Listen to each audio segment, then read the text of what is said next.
Hi friends, Aaliya's little ജോയ്സിലേക്ക് എല്ലാവർക്കും സ്വാഗതം. ഇന്നത്തെ നമ്മുടെ റെസിപ്പി ഒരു വെറൈറ്റി ആയിട്ടുള്ളൊരു ഓംലെറ്റാണ്. കപ്പ് ഓംലെറ്റ് അല്ലെങ്കിൽ കരണ്ടി ഓംലെറ്റ് എന്ന് പറയും. അപ്പോൾ സാധാരണ നമ്മൾ ഓംലെറ്റ് ഉണ്ടാക്കുന്നതിന് വ്യത്യസ്തമായിട്ടുള്ളൊരു രീതിയാണ്. കുട്ടികൾക്കൊക്കെ വളരെ ഇഷ്ടമാവും. വളരെ എളുപ്പത്തിൽ തയ്യാറാക്കാൻ പറ്റിയ സൂപ്പർ ടേസ്റ്റി ആയിട്ടുള്ള ഈ ഓംലെറ്റ് എങ്ങനെ റെഡിയാക്കാം എന്ന് നോക്കാം. ഈ ഓംലെറ്റ് തയ്യാറാക്കാൻ നമുക്ക് ആവശ്യമുള്ളത് ഒരു സവോളയുടെ പകുതി, പിന്നെ ചെറിയ പച്ചമുളകാണെങ്കിൽ 2 പച്ചമുളകാണ്, വലുതാണെങ്കിൽ ഒരെണ്ണം ചേർത്താൽ മതിയാവും. അപ്പോൾ ഇതൊക്കെ നന്നായിട്ട് അരിഞ്ഞ് വെച്ചേക്കുകയാണ്. ഇനി ഒരു ബൗളിലേക്ക് നമ്മൾ അരിഞ്ഞ് വെച്ച സവോളയും പച്ചമുളകും കൂടി ചേർത്ത് കൊടുക്കുക. ഇനി ഇതിലേക്ക് ചേർക്കാൻ പോകുന്നത് തരിതരിപ്പായിട്ട് പൊടിച്ച 1/4 ടീസ്പൂൺ ഉണക്കമുളകും പിന്നെ ഒരു 1/4 ടീസ്പൂൺ കുരുമുളക് പൊടിയുമാണ്. ഇനി ഇതിലേക്ക് ആവശ്യമായ ഒരു 1/4 ടീസ്പൂൺ ഉപ്പും പിന്നെ ഒരു മുട്ടയും കൂടി പൊട്ടിച്ചൊഴിക്കുകയാണ്. ഇനി ഇതെല്ലാം കൂടി നമ്മൾ സാധാരണ ഓംലെറ്റിന് മിക്സ് ചെയ്യുന്നത് പോലെ മിക്സ് ചെയ്ത് വെക്കുക.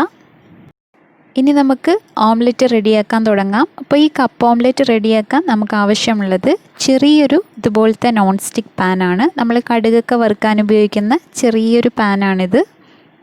അപ്പോൾ നമ്മുടെ ഗ്യാസ് ബർണറിൽ നേരിട്ട് വെക്കാൻ പറ്റാത്തതുകൊണ്ട് ഞാനൊരു സ്റ്റാൻഡ് വെച്ച് കൊടുത്തേക്കാണ്. അതിൻ്റെ മുകളിലാണ് ഇത് വെച്ചിട്ടുള്ളത്.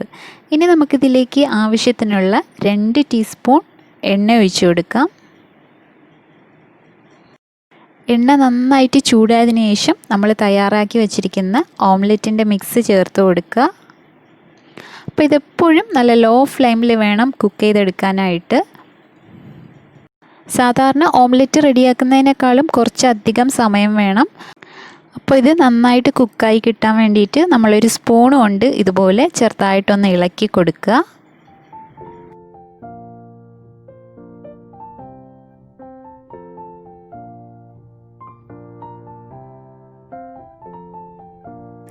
ഇപ്പോൾ ഒരു സൈഡ് നന്നായിട്ട് വെന്ത് വന്നിട്ടുണ്ട്. ഇനി നമുക്കിതൊന്ന് മറിച്ചിട്ട് വേവിച്ചെടുക്കണം.